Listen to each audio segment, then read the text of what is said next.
What's up, gamers? This is Glenn Gordon, and welcome to the third episode of 4GO. That's 4 Gamers Only. Oh my goodness, it's been a good 3 episodes so far. Our first one's doing well, our second one's doing pretty well as well, and now we're on episode 3. It's the beginning of something great here.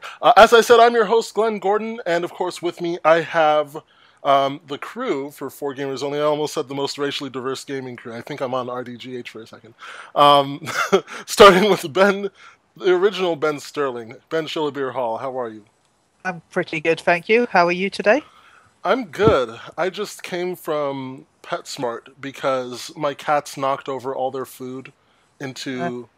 They weren't very smart then, so you needed some smartness. Well, they climbed up to get it, and they pulled the whole thing down, and it just went everywhere, so I had to go buy them more food. So they were kind of smart because they remembered that's where the food comes from. Yeah, but then they they destroyed it. So there's that. But otherwise, gaming's been pretty good. I've been playing Sunset Overdrive. I got the season pass, and so I've been playing the little expansion DLC that they have there. Have you finished that game yet? What's that? Have you even finished that game yet? Oh yeah, I finished it. They just released something. They released a DLC expansion thing. Not a huge one, but still a fun one. There was some new missions in a new area, and I've been playing. Good. Ben, how's gaming been treating you, sir? I know good. you're multitasking there. Yeah, I'm currently playing some Final Fantasies. Mm-hmm. But I did get the new Saints Row yesterday as well. Oh, you did? How was it? Well, not new, but you know, the remake. I love it. Oh. I love the Saints Row 4, so I bought Saints Row 4 and Saints Row 4 Get Out of Hell. Mm-hmm.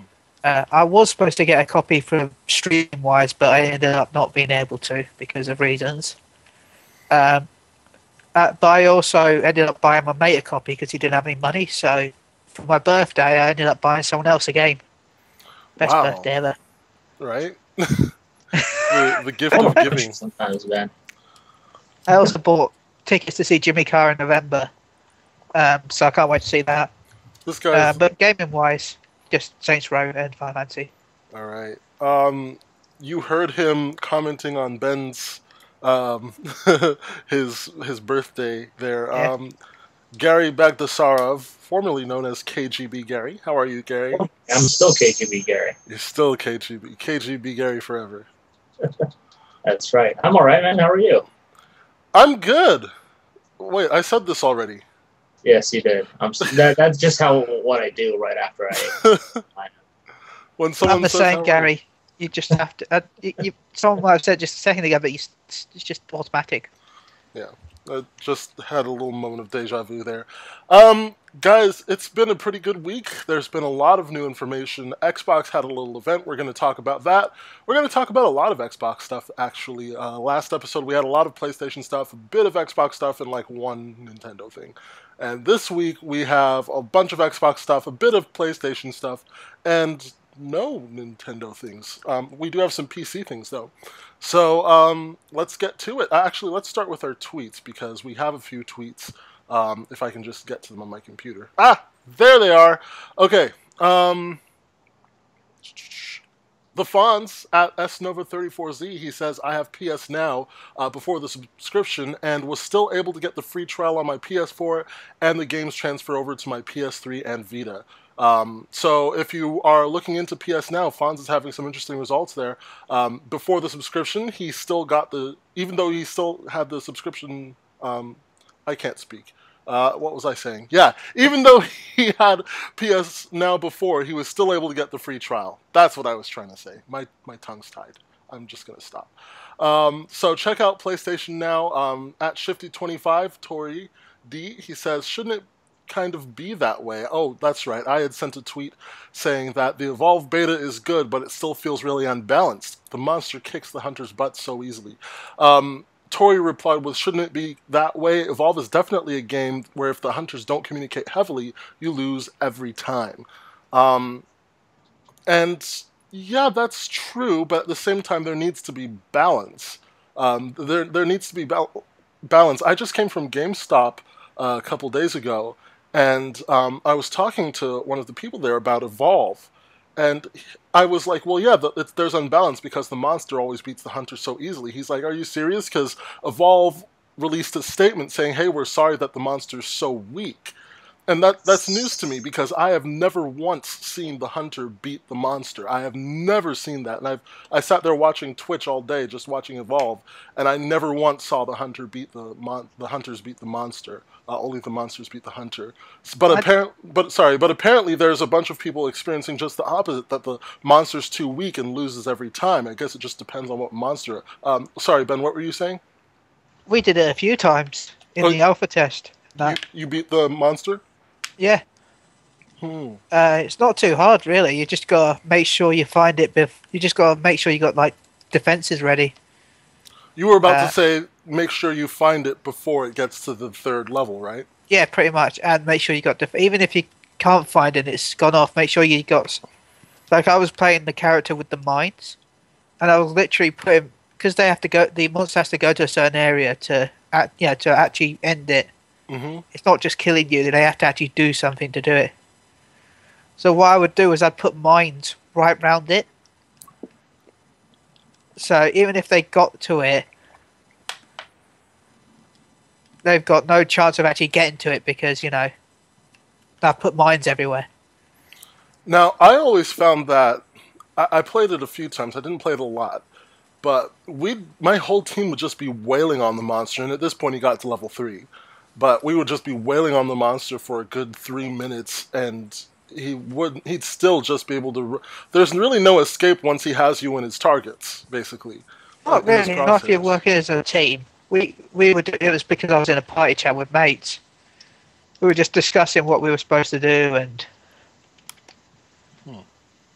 it was pretty easy. Well, it wasn't easy, but it wasn't. It wasn't obscenely difficult. Yeah. Garri, have you played Evolve much at all? No, I wanted to with the beta, but I guess my code was not working. So, did you take part in the Evolve Big Alpha some months back? No, I did not. I never got a code for that either. Oh, okay. But it's okay. I'm not really too into that game anyway. So, if you're confused as to why Garri needed a code, there was a difference on Xbox. All you needed to do the beta was just to be an Xbox Live Gold subscriber, but the PS4 you had to have invite codes. So there was a bit of a difference there. Also, if you had the Xbox version, all your data will be transferred to retail. Oh yes, that's right. All the stuff from the beta will be transferred to the retail copy that you get. Yeah. So that's cool. And you also had some extra modes that PS4 players didn't. Oh really? Like the campaign mode was exclusive to Xbox. Right, that's true. The evacuation. Yeah. So it feels like Xbox is really an Xbox. Excuse me, like Evolve is really an Xbox-focused game. Wait. So there's the single-player campaign mode, and it's exclusive to Xbox? No, just the beta test. Mm-hmm. Oh. All right, gamers. Apologies for the little dip in sound quality there. I blame Skype, which coincidentally is owned by Microsoft. But I think we're good now. How are we? Damn you, Microsoft! As you can hear, they sound much better. So thank you, Microsoft, for that bit of fun. Entertainment. All right. If you're looking for an Xbox One, but you did not get a chance to take part in the promotion over the holidays, where the Xbox One was dropped by $50 to $349 in the US, and I believe £349 in the UK. Well, Xbox decided we got such good numbers from that, we're going to keep it going for a while longer. That's right. If you look around, you'll probably see Xboxes in your local store for $349. That is not a mistake. Microsoft has officially extended that promotion. Well, I guess technically they've made a new promotion out of it, but it's the same freaking thing. It's a promotion. I thought it was a permanent price drop. You thought it was a what? I thought it was a permanent price drop. No, my thing says it's promotion. Really? At least the thing that I could be wrong, but the thing that I saw on Xbox's website said it was a promotion. So I'm not sure if it's a promotion. I'm not sure how long it will last, but so it is. if you're looking for an Xbox. The thing is, I find it hard to believe that it would be a permanent price drop this early, just because it still costs a lot of money for them to make, doesn't it? Yeah, but I still don't see why do another temporary price drop. I mean, Microsoft, I guess, technically doesn't have very much stuff coming out right now. They No. just want to sell the system this way, but I don't know. From the way I understood it, it was a permanent price drop. Okay. Yeah, it's true that Microsoft, that's part of why I think it could be a promotion. It's true that Xbox One over the next 6 months does not have any exclusives coming out for it until E3, until after E3, something like that. No new exclusives for the Xbox One. It's still going to get the multiplats, but nothing exclusive. So that's one way to keep Xbox One fresh in people's minds, at least for a while. But I don't know. I just find it hard to think that it would be a permanent price drop. But That'll be 2 price drops. Technically, 2 price drops within a year. Mm-hmm. Yeah, it was 500, and then it dropped to 400, and then it dropped to 350. So there we go. Moving on down that price. So if you want an Xbox One, go ahead to your local store and get one for $349. That makes it $50 cheaper than the PlayStation 4. Which is $400, but is still doing fantastically well. Just at CES, as we mentioned last episode, Sony announced that the PlayStation 4 had crossed the 18.5 million sell-through mark. And to our most recent knowledge, Xbox, I think, is still at like 10 million something sold through.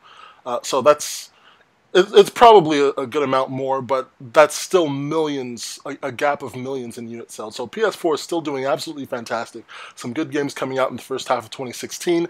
And in the latter half, we're looking at Uncharted 4 and Persona 5 coming to PS4 at the end of this year. So look forward to that. PS4 is going to have a good year. Let's see. At least we're assuming Uncharted 4 is this year. Yeah, there's always the chance for delays. We've seen a lot of delays. Well, they haven't really said that it's coming out this year, so... They didn't. I thought that it was 2015 that it said it was coming out. No, they haven't given the... Well, plus, 2015, it doesn't end until March 2016. That's the fiscal year, though. Yeah, but they just said the year, 2015. They didn't say what type of year. Well, I mean, if you're talking about finances, yeah, they'll do the fiscal year. But if you're talking about release dates, the general public doesn't typically know everything about fiscal years, so they're usually going to go with the normal year. Normally, but a lot of companies have done it before, where they've said, "Oh, it would be out 2014." So I'm sure Square Enix will be still be saying, "Like, yes, Final Fantasy 15 is out 2015. It's just February 2016." Mm-hmm. So, yeah.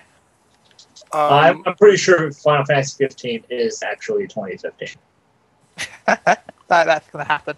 Bad. You have very little faith in Square Enix there. I mean, I don't blame him for not having faith, but... Oh, man. I took I Googled quickly, and I found something on USA Today that said, in a statement released Thursday, Microsoft bills the price cut as part of a promotion in quotation marks.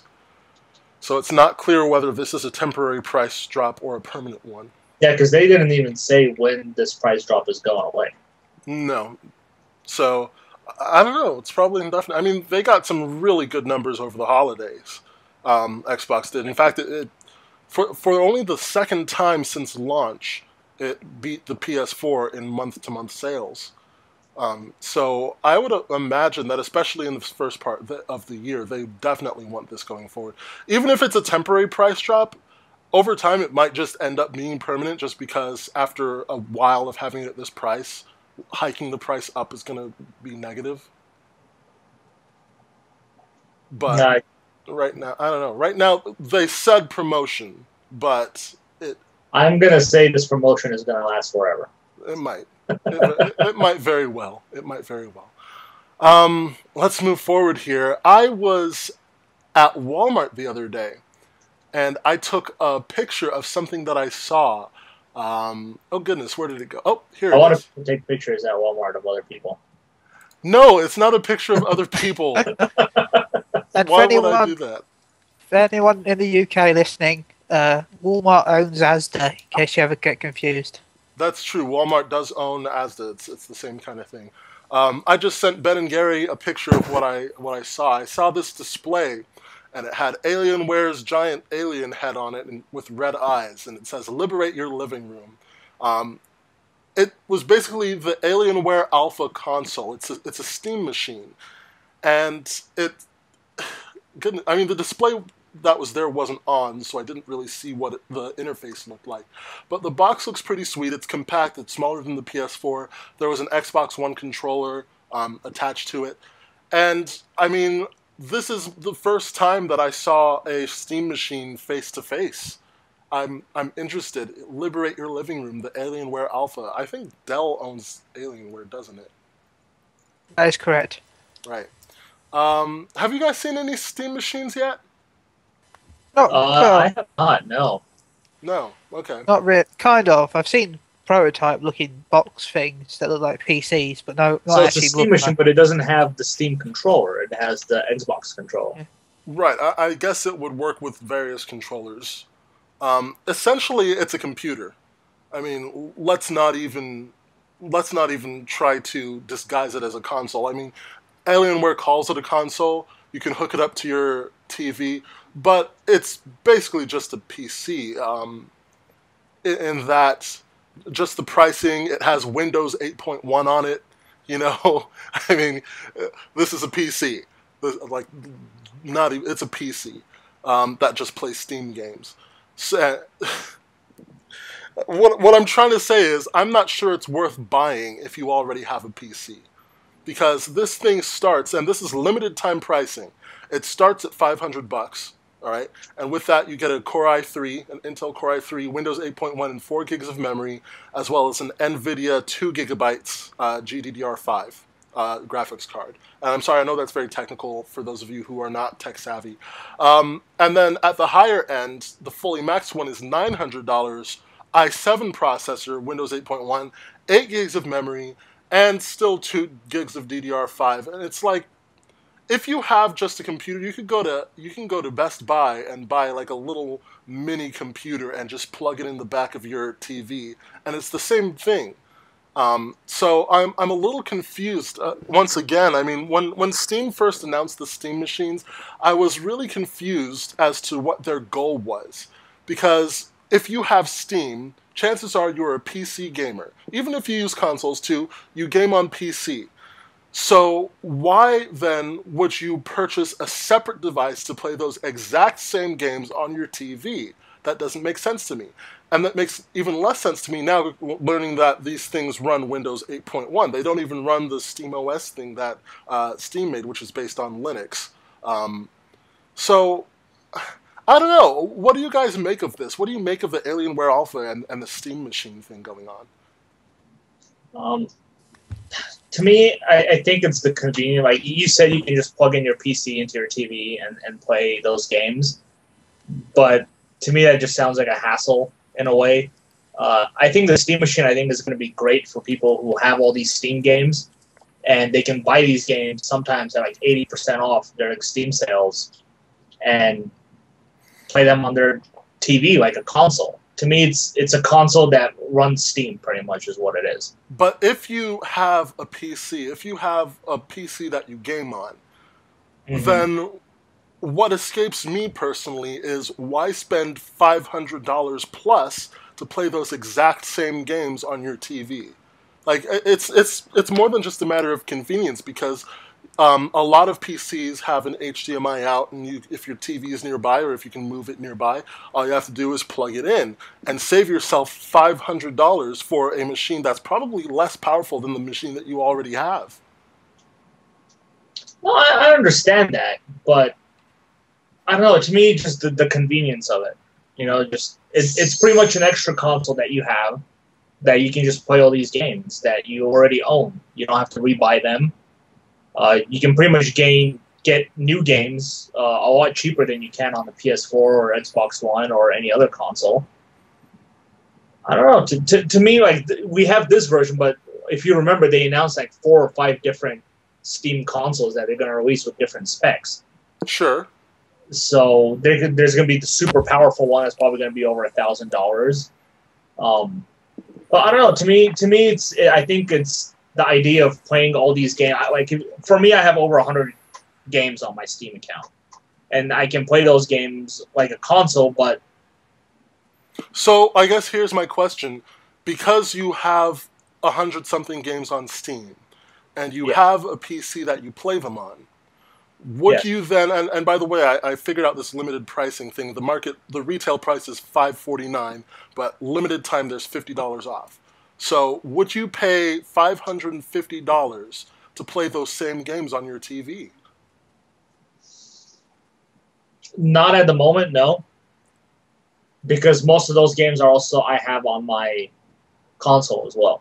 Mm-hmm. But for games that I can play on my console, like RTS games, there's a lot of PC exclusive titles out there. Yeah, sure. I think it would be worth it. It would be worth it even though you have a PC to play it on? Yes. Okay. I'm confused, but, you know, to each his own. To me, it's the idea of having to plug in my controller and, you know, having to synchronize or, you know, get a driver to run my controller with those games. Some games don't even support a controller. You know, so to me, sometimes playing on a keyboard and mouse, like a fighting game on a keyboard and mouse, is not convenient at all. Mm-hmm. So, I don't know, to me, it's just the convenience of it. Plus, I can get those games, those same games that are released on console for more than half the price on the PC, and that's a great deal, in my opinion. What do you think, Ben? I think Alienware has always been a rip-off, so... Yeah, the Alienware thing is bad. I don't know why they partnered with Alienware. I mean, that's just a terrible move. Never buy Alienware equipment. It is overpriced for what you get. It's almost as bad as, you know, that other company that I can't say because there's a fan here. What, Apple? Yeah. Yeah. No, I mean... I'm not going to disagree with Apple's products. I think they're good products. They're very good quality, but for a lot of the content, a lot of the hardware you get, it is a bit more expensive. Mm-hmm. But you pay for the quality, I guess. But at the same time, it is more expensive than, say, if you'd bought the same specs on PC. Now, here's the thing. I always find that when I'm talking to people, they will have no filter, and they will just straight up say, you know what, Apple sucks, Apple's terrible, Apple does this, Apple does that. And then I'll speak up and be like, oh, I have an iMac and an iPhone. And they'll be like, oh, well, you know, I guess you pay for the quality and kind of backtrack on that. So my question to you is, how do you really feel about this? I believe it should be cheaper because of the hardware. But I know that you pay for the build quality, I guess. In fact, it's already built for you. Mm-hmm. It's predetermined. You're not just building it yourself. So yeah. Now the interesting thing about it is if you'll be able to upgrade those consoles as well, or if Alienware's already said that before. The fact you won't be able to upgrade them. You won't be able to. Yes. But then again, things can change. You know, they can change the consoles. Yeah, but then this is Alienware, so that new change next year will cost you $1,000 again. This fully max one's $900. I mean, my goodness. But I just think for a lot of people, it's going to be a great deal for them because people I think Steam is one of the greatest things out there right now. I don't see it because what escapes me is you already have a device that plays them and plays them really well. Yeah. Maybe you want another device that plays them really well. So to spend that much. Yeah, but see, device. What if there are people who don't have a really good PC? Uh-huh. Yeah, I don't have a good PC. Buy those games for that cheap price that Steam has them for and play them like that.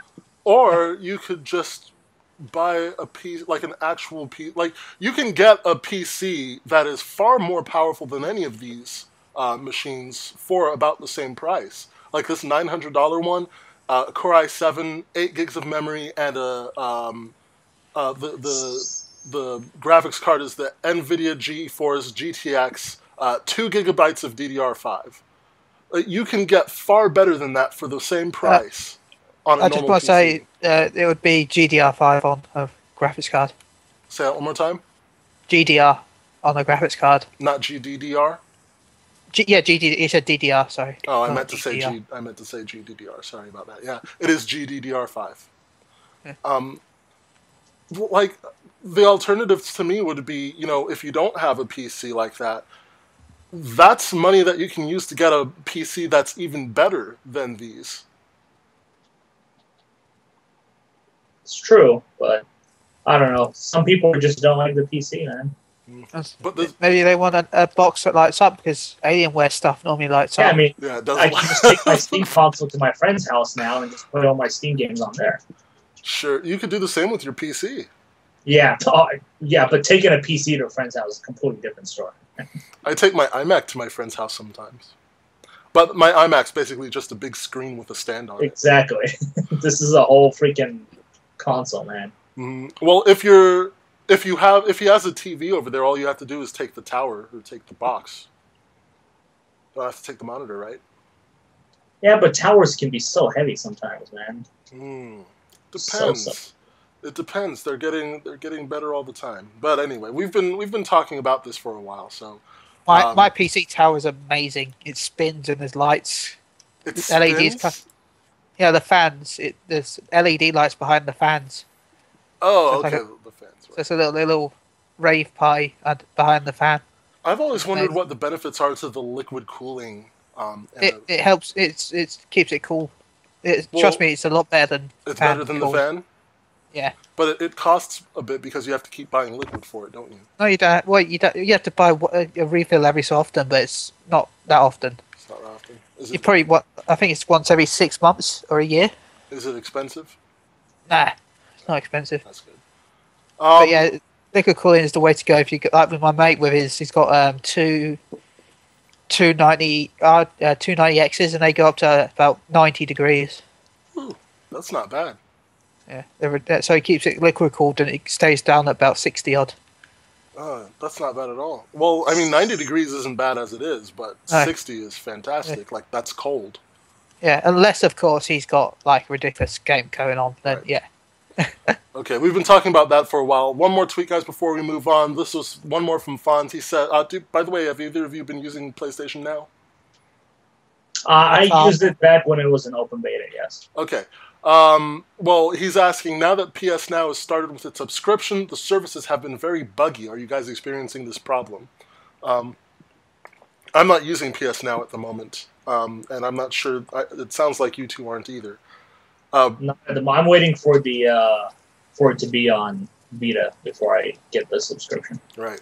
Okay. And Okay. I have the greatest bug of all. What's that? It's not out here yet. Oh, yeah, that's true. I can see the reason for it, though. I think a lot of people decided to subscribe to it now, and it's kind of slowing down the servers a little bit. I can see that happening. Yeah, I mean, my best advice is be patient. Don't forget that this is a brand new service. It's not even fully out yet. So as it expands, as it grows, it's going to get better. But expect some bugs for a little bit. But I'm interested in exactly what bugs you're experiencing there, Fonz. If you can tweet us back. Actually, for all of our listeners, if you want to join in on the fun here on Twitter, send us tweets. We send out tweets. And we like to have discussions. It's at 4G only on Twitter, at number 4, letter G, ONLY. And we will read your tweets on the air and discuss them. We've been having a pretty good discussion about those. Yeah, it was, Tyler Carlson, Tyler_Carlson_, who replied to my tweet about the Alienware computer. He said he saw this today in his Walmart. Walmart's carrying Alienware now. So there's that. And that's it for our tweets. As I mentioned, it's probably going to be a lot of Xbox information here. We talked about the price cut, so I'm going to get rid of that. Let's talk about Windows 10. I think that's the big elephant in the room right now, and I mean that in the best way possible. Microsoft had its Windows 10 press conference thingy just a few days ago, and they promised a lot leading up to it. There's going to be a lot of stuff here for Xbox gamers. Windows 10 is going to be big for Xbox gamers. I am still really disillusioned with the name Windows 10. I understand the whole thing about the programming. Programmers have a lot of conditional statements to work with. If this, then do this. So a lot of programmers, because Windows had Windows 98 and Windows 95, so a lot of programs have the code if the operating system's Windows 9 something, then do something. So if you make a new Windows 9, it's probably going to mess with stuff. But at the same time, there's been Windows XP and Windows ME, so I feel like they did not have to skip to Windows 10, as they said. They just had to because it was so great. I think that's BS. But there is a big spark of greatness here in talking about Xbox, because Xbox is doing something that has never been done before with a console, even by PlayStation. For the first time, you're going to be able to stream games from your Xbox One to a Windows 10 PC. To my knowledge, that has not been done before. Sony has been pretty close. They've been doing remote play. Well, they've been doing PS Now, and that's sort of similar. The thing about PS Now is it's streaming from Sony servers. It's not streaming from your console, it's still pretty cool. But you have to pay for it. And then you have remote play, which streams from your PS4 to your PS Vita. So that's not the same. This is the first time that you can sit there, if you're a PC gamer, if you're a console gamer, if you kind of have an affinity for both, this is the first time that those experiences finally merge together seamlessly. And that's what's really interesting. Also, there is cross-device multiplayer. PlayStation has this. This is possible on PlayStation. I think there's a game already using it, but this is basically the idea that you can play a game between your PlayStation 4 and your PC. Now you can finally play games between your Xbox One and your PC. Fable Legends, in fact, was announced at this event to be coming to PC on the same day as it's coming to Xbox One, and it will be the first game to have this experience where you can play against people from another platform. Yes, Gary? Yes, Gary? Oh, I wasn't going to say anything, but I do have a question about it. Yes, it sounded like you were saying something. Sorry, I was moving my chair. Oh, okay. Your chair sounds a lot like you. My question is, did they say, is it going to be like streaming-wise, or does it have to be like connected with a wire to do that? I am not sure. If it's streaming, I'd imagine it would probably work over your Wi-Fi network. Over your wireless network, meaning basically through your router, not necessarily even over the internet, but just through your router. If you have a wireless connection, I'd imagine it would work through your wireless. I've never heard of, I'm sure it happens in some places, but for commercial devices, I've never heard of one where you have to be plugged in to stream. I'm going to say it's going to run through Windows Cloud that they've been talking about for so long. Oh yeah, Microsoft loves their clouds. Yeah, I'm gonna the cloud that they've been promising with Xbox One. I'm gonna go out on a limb and say that's what it's gonna use whenever that comes out. Well, that's actually not it for the Windows 10 Xbox thing. They also announced the Xbox app. If you use Xbox 360 or Xbox One, you're probably familiar with Smart Glass. Let me say something. I have been a PlayStation gamer for a long time. I have a PS2. I have a PS3, I have a PS4, I have a PS Vita, and I used to have a PSP. Smart Glass just kicks the PlayStation app's butt in every way possible. I'm sorry to say it, but it really does. Smart Glass is an excellent app. Now we have the Xbox app coming to the PC. It's essentially the same thing. That's really what it is. I think it's actually a little different because on this you can track achievements. I'm not sure if Smart Glass does that. Actually, it probably does. We take a quick look here. Actually, yes, it does. So basically, this is Smart Glass for your PC. So that's cool. There's Game DVR. They're building that into Windows 10. So PC games that you play, you can use their Game DVR thing, which is essentially the same thing as when you're on your PS4 and you hit the share button and you save the recording. It's that. That's what it is. Actually, no, it's different. It's actually really different. With Game DVR, you actually have to plan, like you have to record and then do things. I don't think the Xbox One actually does the thing where it's like, okay, save the past 15 minutes of gameplay that I just did. I think they only do 30 seconds when it comes to that. So Game DVR, you hit record and then you play stuff. So it is different. So that's cool. Guys, any comments on this? I mean, this is pretty big stuff. Like, this is a place where consoles really haven't gone before. And it's definitely something that's probably going to affect sales figures going forward. So what do you think of this, and where does PlayStation 4 stand right now with this information? Well, PlayStation 4 already has some games that do the crossplay with PC already. Right. So to me, that's not necessarily anything new, but it'll be nice that Microsoft is finally doing it. I mean, it's been pretty bad for them that they haven't been able to do that or not allowed that to happen yet. Mm-hmm. So that's definitely a positive step. The streaming thing, like I said already, I think is great. Just depends on how it's going to work. Like I said, I think it's going to run through their cloud, and Microsoft servers are pretty good, so I'm sure they'll easily be able to handle that. I think that this is going to cause a bit of a boost in Xbox One sales, especially for a lot of people who mainly game on PC, because this is the first time, as I mentioned, that the experience between PC and console are kind of merged together here.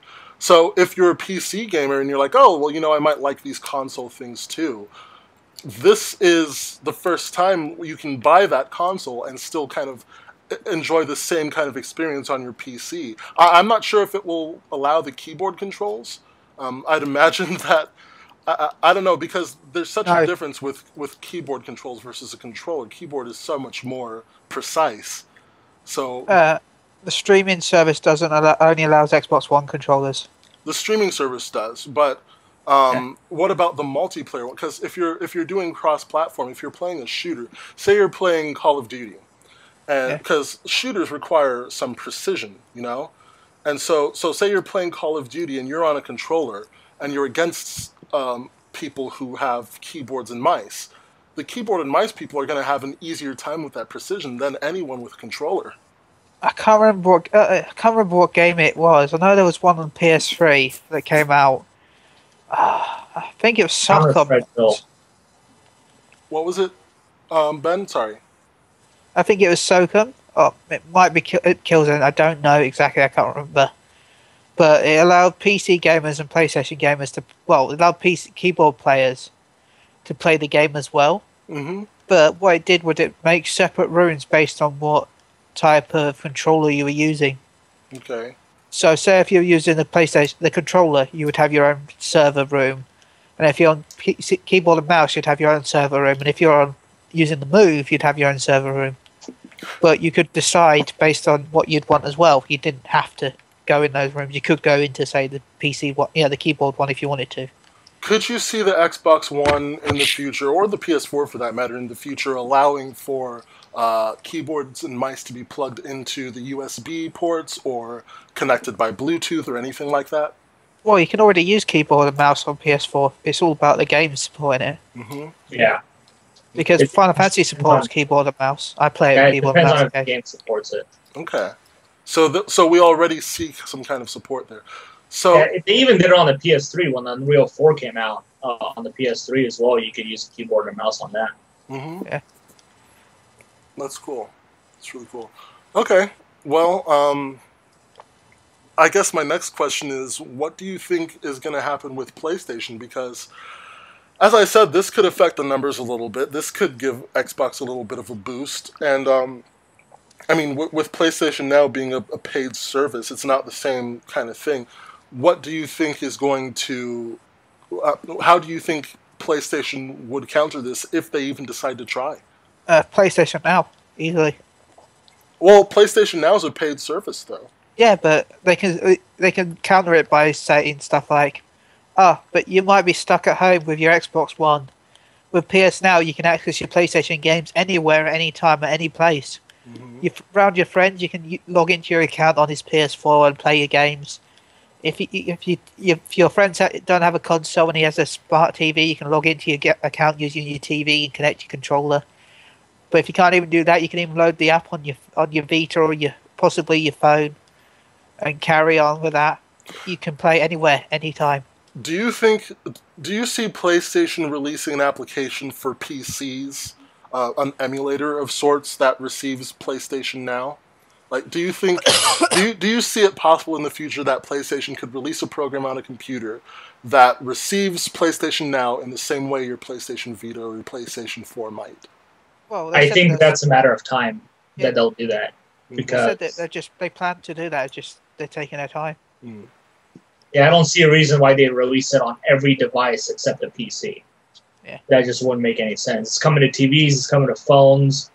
You know, your Vita, your PlayStation 3 or 4. I don't see any reason why it shouldn't be on a PC either.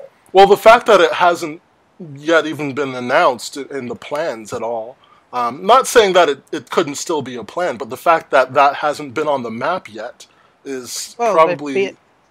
They've beta tested everything so far that they've announced, so chances are they're just waiting until everything else is done before they go to PC. Because PC, they literally have just to port code over. They don't really have to test much. Okay. So yeah, I think they want to prioritize it on, you know, their Sony products first, and then they'll move. Because if you notice, they're releasing it on all their Sony products first, and then they're going to release it on like the Samsung TVs and phones. Okay. Yeah. So interesting. That wasn't all that Microsoft talked about at its conference as far as gaming is concerned.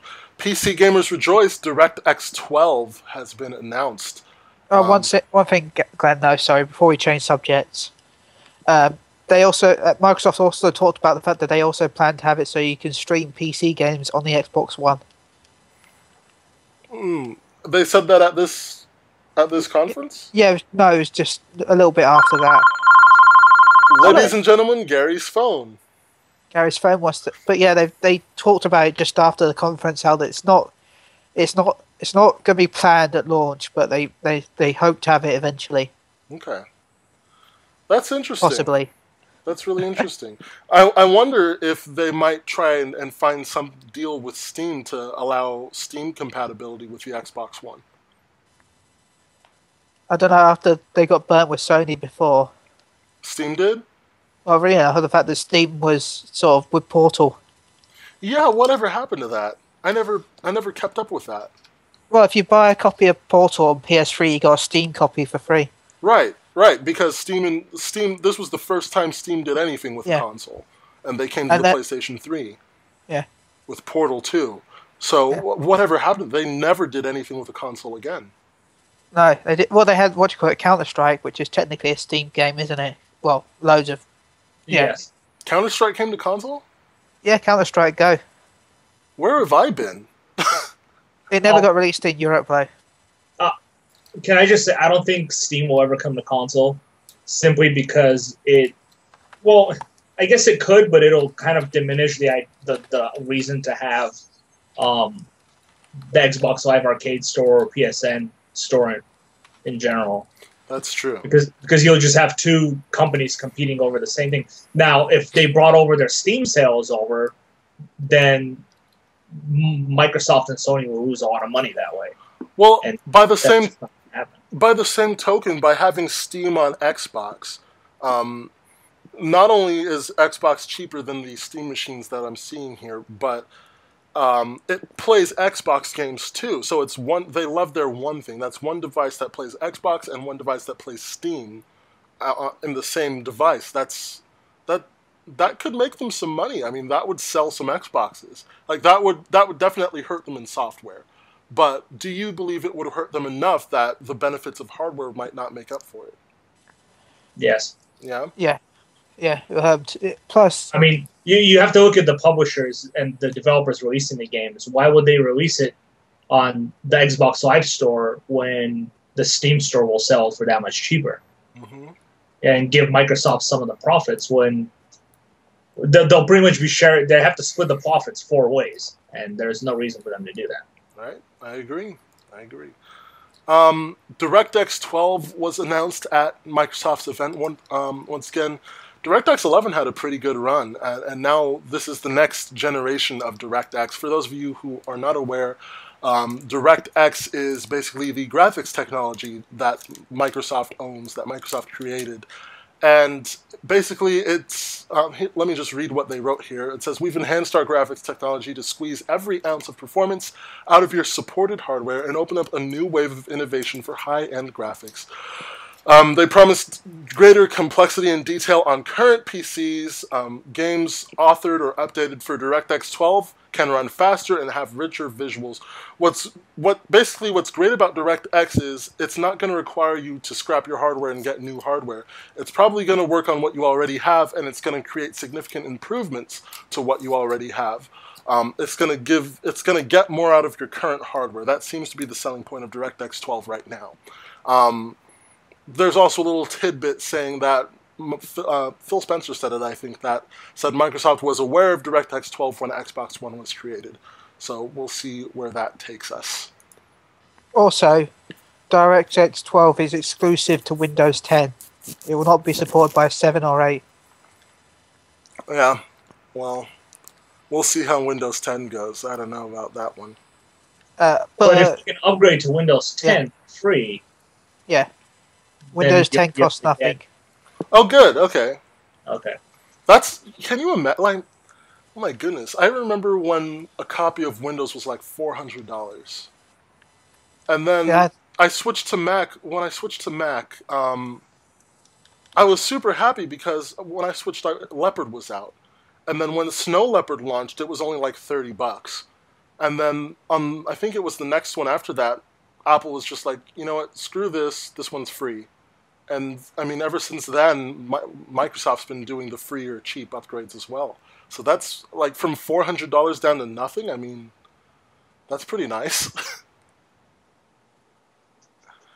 I wonder, I mean, they're changing a lot of their business models. They've been doing the subscription Office 365 thing, which I think is ridiculous, especially for students. But anyway, we'll see. DirectX 12, guys, coming to Windows 10. Windows 10, if you have Windows at all, I mean, sounds like it's free. Sounds like a good deal, especially if you're a gamer. So check that out. I have Boot Camp. I'm going to be updating my Boot Camp to Windows 10. Let's see. Goodness, that might be it for Microsoft right now. Yes, it is. Let's talk about this before we move on to PlayStation. The DDoS thing. There's been an arrest in the UK. A suspected Lizard Squad member was arrested in the UK. He seems to be involved with the attacks on PlayStation and Xbox Live. Let's see, what is this Twitter here? Ben, maybe you know. Do you know something called the Southeast ROCU? No, sorry. Southeast Regional Organized Crime Unit. That's what it is. Okay. Southeast Regional Organized Crime Unit arrested someone in the UK. My goodness, this whole DDoS thing is just making waves everywhere. It's nice to hear that these people are being brought to justice. The guy's 18 years old, the guy that they arrested him in Southport. He's unnamed, faces 2 charges under the Computer Misuse Act of 1990 and Section 16 of the Offenses Against the Person Act of 1861. This is on thenextweb.com, by the way. It says the second charge covers the swatting instance, which involved false reports via Skype that sent armed police to a target's home in the U.S. So there we go. Get it, swatting is one of the most annoying things on the internet. You know, I don't see these people are really ruining the internet. They really are. Because do you know what swatting is? It's when you get like groups of people to do things in another area, right? No, that's not swatting. Oh. Swatting is you watch someone stream, you find out what region they live in, and where they live. And then you phone the police up of their local area and tell them that the person you're watching is doing something illegal, say like he's got drugs or he's got a gun or something like that, and then do a report claim on him saying the fact that he's dangerous. So people then the police then come in, break in your door and threaten you, try and do a search. See, that is illegal. Well, yeah. Let's get that right. That's a crime. That's falsifying a report. That's wasting government resources. That's, these people could be taking care of an actual emergency somewhere. They could be helping someone. They could be saving a life. They could be getting crime off the streets. But no, they have to tend to your stupid little whims. So that's illegal. But that's the problem, and that's why I say these people are ruining the internet, because everyone kind of values the internet as like a free, do what you want kind of zone.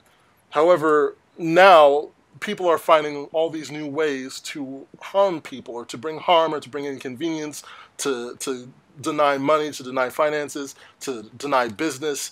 I mean, it's getting really serious. There's been information leaks, private information leaks. They are going to find a way. Believe you me, they're going to find a way to kind of police this. They're going to find a way to do this because they have to. Because so many more businesses and so many more people are dependent upon the internet. And we can't have people just, oh, I'm in another country, so let me commit this crime because I think I can get away with it. That's basically what's going on, and that's not going to fly. Like, that, they're literally ruining the internet, because there will have to be some action against this eventually, because it's only going to get worse from here. Any thoughts on that real quick, guys? It's about time they're starting to arrest people for these things. I'm getting tired of it myself. It's pointless crap just to piss people off. That's all it is. And you notice it's all kids, it's all teenagers? It's all dumbass kids who apparently think they have a talent, but they actually really don't. I'm sorry to say. To me, a DDoS attack is not talent. No, a DDoS attack is easy. It's easy. Screw them. I hope they get the maximum penalty, and I'm done with them. I don't care about them. I don't care about what happens to them, quite honestly. I'm just sick and tired of it. There's going to have to be a consequence. There really is. Like And the more it happens, the more severe those consequences are going to get. Exactly. Like, people hack into stores. And when I say hack, I mean actually hack, not DDoS. They break into the store's servers and they steal customers' private information, financial information. Identity theft can come out of this. I mean, it's coming to a point where it's really starting to affect a lot of people and a lot of businesses, and it's just not going to fly. It really is not. Hey, with the new laws coming out in the UK and possibly North America, they won't need to hack anyone. Oh, what's that? David Cameron is banning encryption in messages. Oh. So any social media service will not be allowed to use encryption. And whose brilliant idea was that? David Cameron. Who is he? Prime Minister of the UK. Why is he who put him there? We did. We voted it for him. Who put him there? That's awesome. I'm sorry. Y'all made a mistake. Someone made him. Well, it's not just us then, because a little president has also agreed to this idea. Who's president? Of course he did. Who's president do you think it is? U.S.? Yeah, U.S. Obama did? I don't understand. Like, why would you... I'm gonna move on. To stop. Why would you do that? It's to stop terrorists, supposedly. To stop terrorists by stopping encryption. Yeah. Well, in social media. Terrorism in social media. Yeah. Okay, so I guess the goal is to prevent them from encrypting their own messages. Yeah. Okay, that does make some sense. That does make sense. I'm not gonna lie. But still, that's not that does open another hole there. Like that puts a little dirt in one hole, but it opens another. So, man, the internet's a complicated beast. The internet is a complicated beast because it has no borders. Like, there's no way to govern it under one country's rules, because everyone can access it. I mean, technically, North Korea can access it. I'm sure some of the higher-ups have some access to the internet, I mean, everyone can get on the internet. And so it's just difficult to contain.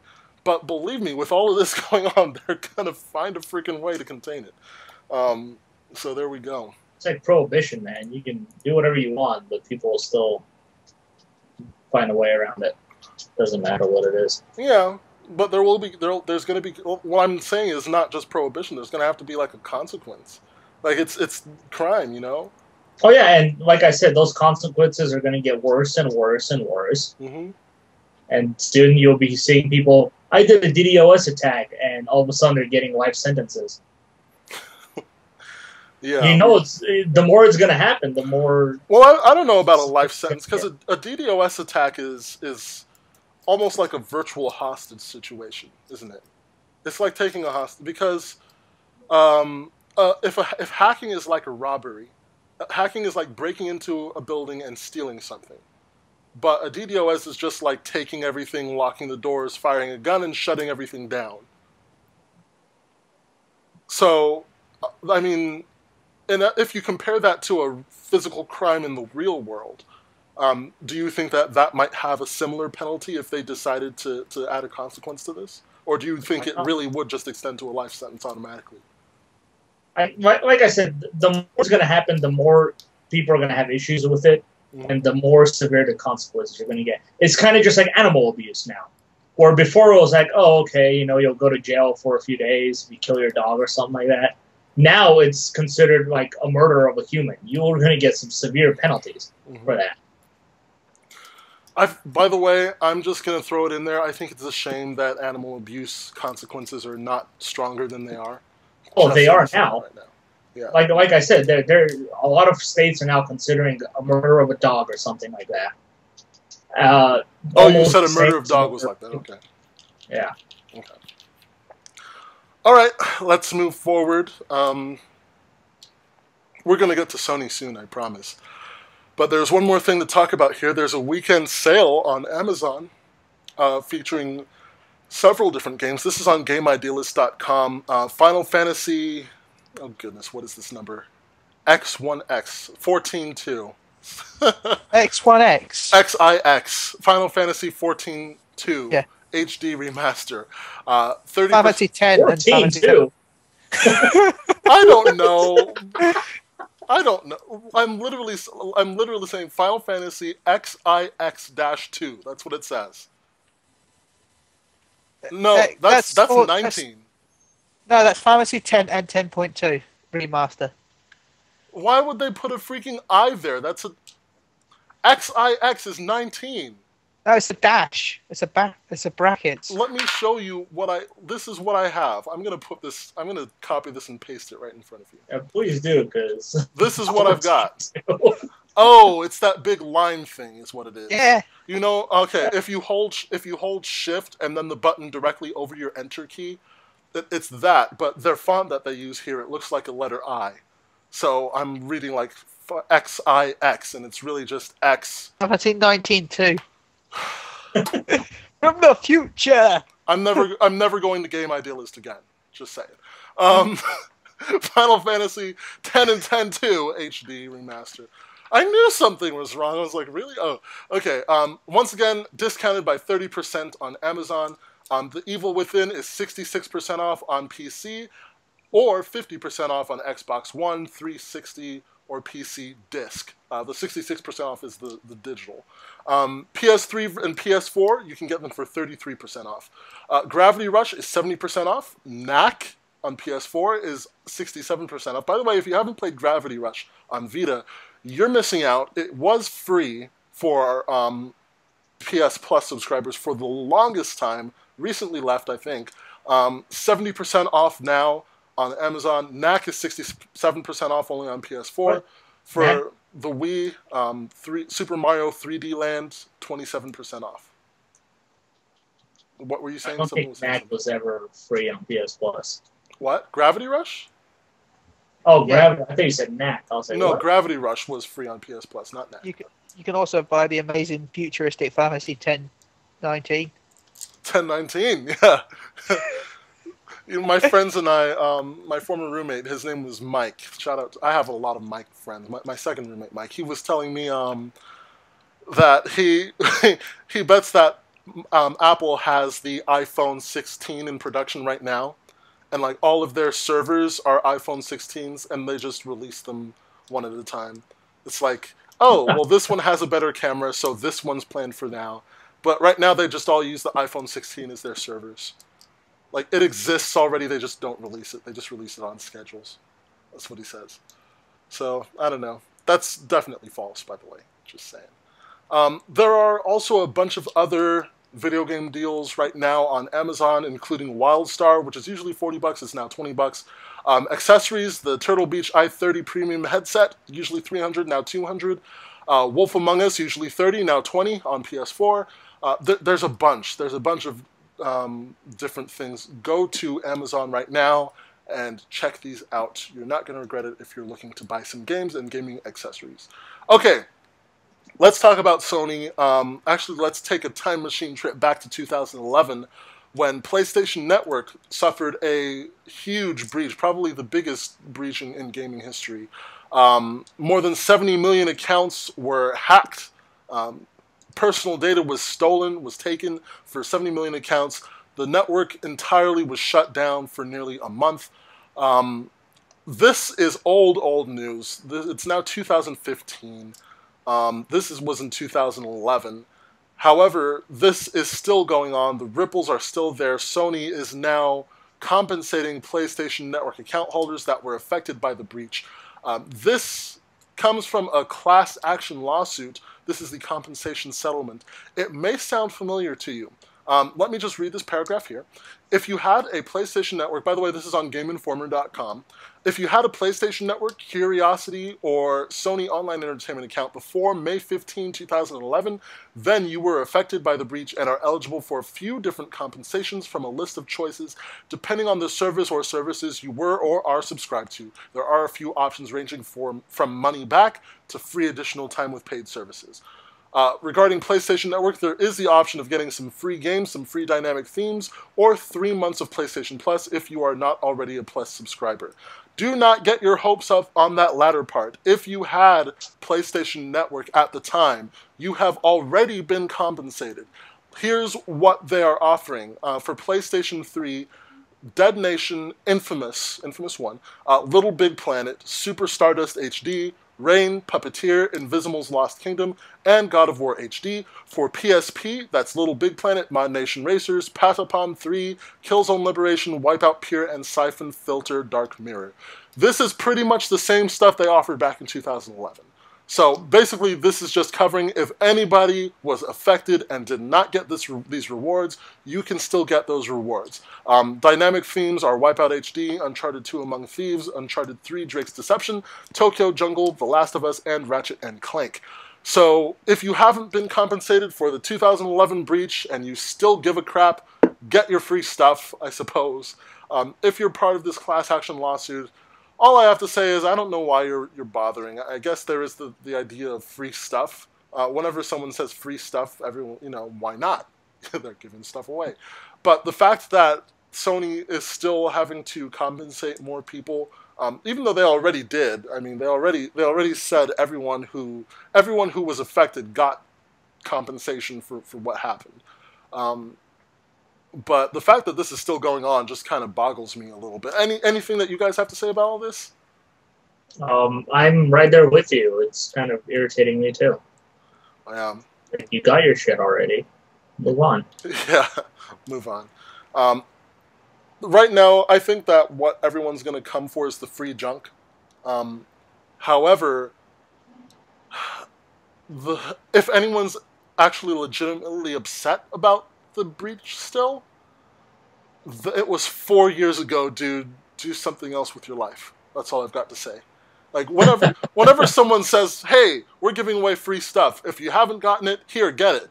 People are going to come. I mean, I'm surprised there's not more people complaining about the games. Like, oh my god, we want brand new games. What is this old stuff? We want PlayStation 4 game. No, it doesn't. Exactly. This is the same. This is not a new compensation. And if they did that, then people would still be upset because it's like, dude, I got freaking Infamous. Where's my Infamous Second Son? Yeah, exactly. So, like, you can't do that. So it's just I don't understand why they still have to deal with this stuff. But here it is. Sony could have just given him 1 month of free PS Plus. That's it. But there was some fault with Sony because Sony's network was not secured the way it should have been.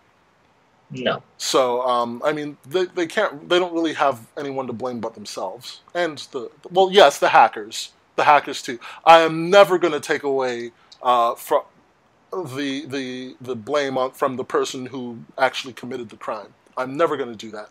The hackers are definitely at fault. However, Sony still should have secured its network properly.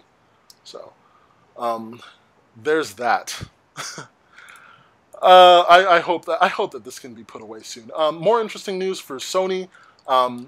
Canada, if you like shopping at Sony stores, you are out of luck. Sony is shutting them all down. No more Sony stores in Canada. This was confirmed to CBC. In the next 6 to 8 weeks, all of Sony's stores will be shuttered, and its business will be redirected through national networks of Sony retailers like Walmart and Best Buy, its online stores, and the, quote, Sony-trained telesales team, which handles sales by phone. Sony's not alone in this. Target, I'm pretty sure that people are like, oh, well, Sony's going broke. It's shutting down stores. Well, that's not necessarily the case. Target is also leaving Canada. All of its stores in Canada will be gone. It opened in Canada 2 years ago. Since then, it spent over $1 billion. And it said, quote, that it was unable to find a realistic scenario that would get Target Canada to profitability until at least 2021. So, sorry, Canada, you're losing both Target and Sony stores. Sony products will still be available. Sony products will still be sold, but you're not going to find an actual Sony store in Canada.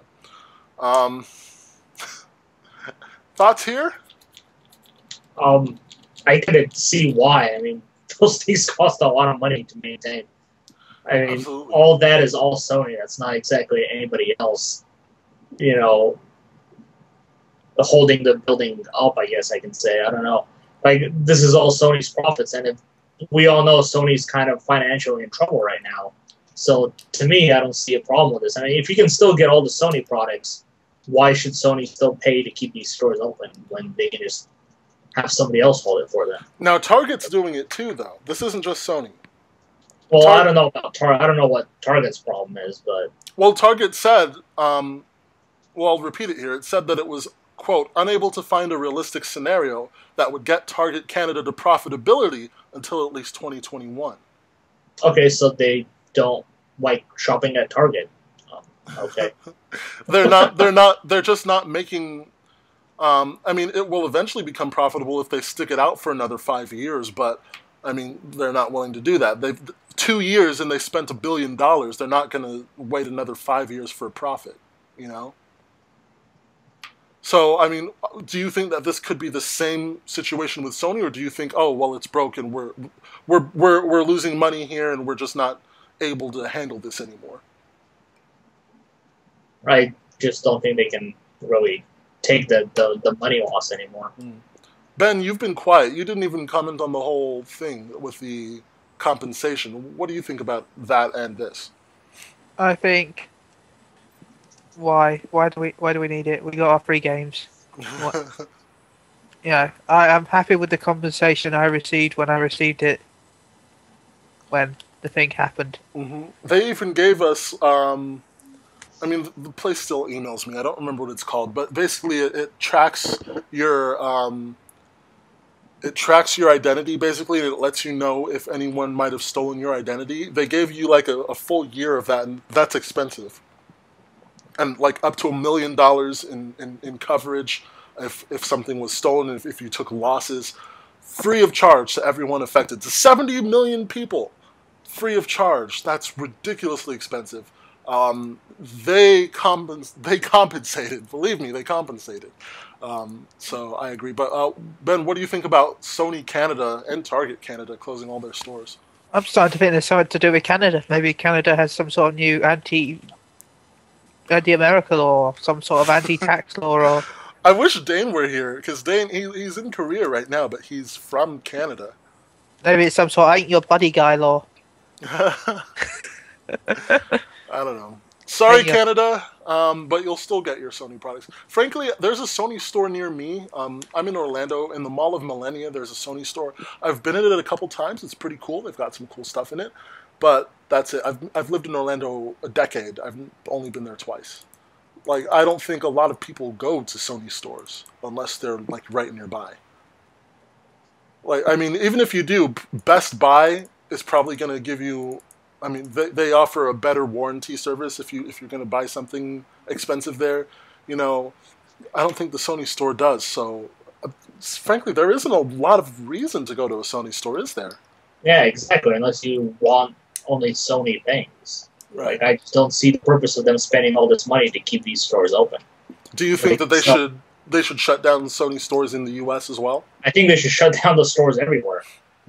All it's doing is hurting them. I'm sorry to say. Like, it's just costing too much money that they could be saving. Well, the Sony store in the UK is pretty good, to be honest. Yeah, but it doesn't offer anything that you can't find anywhere else. It was the TV I wanted was about 50 quid cheaper, and it came with 5 years warranty with Sony. Well, the other stores only offered 2. Okay, Sony. I see you. That's a good. I'm not gonna lie. That's good. That's really good. 5 years warranty it had, but I didn't even go with it because the nearest Sony store was too far away. But it was too far away. It's like I would have to get a train or pay for a really expensive delivery cost. But do you think that because Sony has had to let go of a lot of products, the Vaio's gone, they've sold some properties, that they've backed out of some parts of the industry. Do you think that they have enough products to really make a Sony store worth going to now, besides just their TVs? I mean, I think their biggest thing besides the PS4 is their TVs. No, they have less product. They stopped making their computers. They stopped making their Walkmans and their stereos. They stopped making like 80% of the stuff they used to make. So there's no point of keeping these stores open. No, I'm not gonna lie. For commercial things, like for Hollywood, for camera projects, I mean, they still make very good devices for businesses. Like very good production cameras, very good production speakers. If you look on TV, if you ever see their cameras, if they don't have something crazy like a Red Epic, which is like the best camera ever, they love to show like Sony logos on their cameras, you know, and so they still make really good things, but on the consumer level, it might not be enough, is what you're saying. Yeah, like if I own a business, I'm not gonna go to a store and buy cameras. I'm gonna go straight to Sony and order from them directly in a big shipment. I don't know. Like to me, they in my opinion, they should have done this a long time ago. Okay. Quite honestly, and they would have probably been able to keep their offices open. I mean, they shut down their Tokyo studio or their Tokyo headquarters. You know, like I'm surprised this didn't happen sooner. Is all I'm saying. I am so glad you mentioned Tokyo because our next story comes from Japan. Thank you for the segue, You're welcome. In Japan, PlayStation hardware's performance has dropped just a little bit. Xbox One, I can't say it's gotten any better. It's dropped under 500 weekly sales for the first time ever. Let me see. Let's take a quick look at the sales here, the hardware sales here in Japan. The new 3DS sold 25,300 units. The Vita sold 16,800. The PS4 in third with 15,480. Okay, I'm confused. New 3DS LL, what is that? The XL, but in Japan. Okay, the LL, the extra large was the one that sold first in Japan. I got confused because I saw another new 3DS here. They've never called them XLs in Japan. They've always been LL. Okay, well, look at the difference here. 25,300 for the extra large versus 10,000 for the regular new 3DS. That's crazy. Wii U almost 9,000, PS3 7,000. Regular 3DS LL, a little over 4,500. The regular 3DS, just over 4,000. Vita TV, 682, and Xbox One at 300. So performance down for both PS4 and Xbox One in Japan, but the new 3DS LL is selling fantastically there so far. What do you make of it? What can Xbox do to get to Japan? We've gone through. It's over. It's over. Nothing. There is nothing they can do. Why is it there? I think they've tried everything. I mean, unless they're giving it out for free, I'll be surprised if people would pick it out for free at this point. Well, yeah, no, but I don't think they'd pick it up for free either. What I would find interesting is if Xbox One made a handheld, because that's one No, thing that Sony made a handheld. It's not even helping them in Japan. it is, because the Vita came in second place. What came out for the Vita around that? It had to be some crazy game that people love in Japan. No, I mean, there's a bunch of games coming out for the Vita. I mean, they're not published. Publicized. If I can speak today, that would be fantastic. They're not publicized as much as like the big PS4 games, but there are some pretty interesting games coming out for the Vita. A lot of them RPGs, yes, but I recommend Atelier Asia. That's a pretty good RPG that came out for the Vita recently. Mm-hmm. There are things coming out for the Vita. Let me see. Okay, Gundam Breaker 2. I know that's the game right there. Gundam sells millions over there. Yeah. It's the one game they want. Yeah, there are. I'm not for the Vita. There are. Let me be clear. There in Japan, a lot of the games that are selling well there have been localized for Japan, but there are things coming out for the Vita. That was my point. Okay. I think we talked about this already. They need a game that will sell the console that appeals to Japanese players. Yeah, but they're not. And I think we've talked about these games already. We have Monster Hunter, Yakuza, Nintendo, Sony. Back on RDGH, I think we also talked about what if Microsoft bought Capcom during that brief time when Capcom was in trouble. I don't think it'll help them. I don't think Capcom is the powerhouse it used to be in Japan anymore. My goodness, Xbox. Like, they need a Final Fantasy or Dragon Quest. They need something from a Japanese developer that has, the popularity of it already established. The franchise already established that can sell millions and millions of copies. And right now, those franchises are Pokemon, Monster Hunter, and Yakuza. That's pretty much it. Like, not even Final Fantasy holds the name in Japan as well as it used to anymore. Mm-hmm. Also, you got to remember, Final Fantasy games are still exclusive to Sony consoles in Japan. Yes. Oh, really? So, yeah, so even if you can't, like Final Fantasy 15, that's coming to Xbox One, PS4 in Europe, but in Japan, it'll only be on PS4. Same with Final Fantasy 13 until they did like a Game of the Year edition on the 360. For about the first year or so, it was exclusive to PlayStation 3. Okay. So that doesn't help because, why wait a year for a console that you don't really want anyway? For a game that you can already buy. Yep.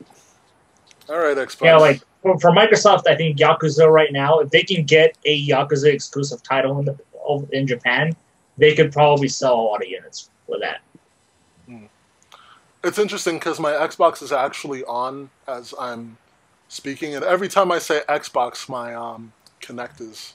Well, not every time, but sometimes I'll say Xbox and my Kinect brings my menu up. So that's kind of cool. This is actually my first Xbox. I got this in October. I got the white Xbox with Sunset Overdrive. And goodness, I've been actually really loving it. I've been loving the Xbox One. And I've been on PlayStation for a long time. I'm loving the Xbox One so far. So that's good. Let's move forward. There has been a, quote, leak of the PS4 Slim. Now, everyone kind of calls every halfway console that comes out Slim. PlayStation, I think, started that with the PS2. They launched the PS2, and then they launched a halfway model of the PS2, and they called it the PS2 Slim. And since then, PS3 came out, everyone called it PS3 Slim. Xbox made a new 360, everyone called it the 360 Slim. So now here's that. Now, there's been a little leak about the PS4 Slim. Very interesting. It's basically the same parallelogram shape that the PS4 already has, except it's turned sideways. Like the logo's on the little slanted side, and then the actual disk drive is on the side to the left of the logo. So that's kind of weird.